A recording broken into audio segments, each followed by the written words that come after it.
There is this idea of a career, and I think too many people romanticize it. They think of it as some sort of like, another word for it is like profession and vocation. So it's like, I'm a doctor. I will be a doctor for generations. For my whole life, I will be a doctor. Oh, I'm an accountant. That is my vocation. I will be an accountant forever. I'm a computer programmer. I will be a computer programmer to the day I die. This is what I call boomer thinking. This is like old school, old school, old school, old school. Let me tell you something about the new way of thinking about careers, jobs, and life success. What do you go to work for? What do you go to work for? Is it because you freaking love accounting? No, you go to work for it because it's a paycheck at the end of the day that pays you so that you can eat. That you can eat and have a roof over your head. Let's just talk about that is what a job is. You just happen to be accounting for a living because that is the least of all the evils that you've decided to do.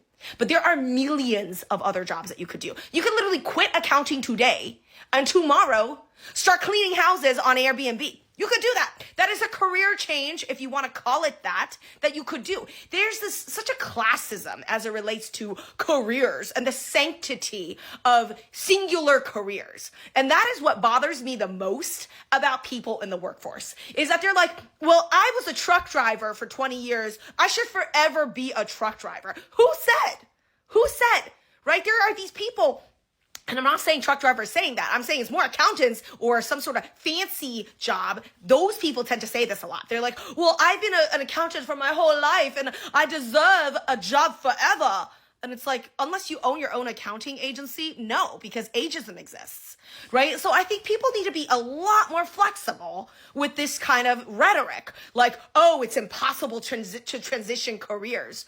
What are you talking about? You could literally quit, like I said, quit your job today and you could start doing, healthcare, babysitting. You could start doing, I don't know, like Uber driving. Like, you know what I mean? Like there's so many, I'm not saying that there's like good or bad. Those are just examples. Like I could really sit down and write out all the different careers that you could transition into at any age, right? Like there's so many ways to make a living that do not pigeonhole yourself into a sanctity of a career and then forever be miserable if you can't consistently get a wonderful job in that space, because ageism is coming for you. Ageism is real and it's getting worse and worse with every generation because there's newcomers that want your spot.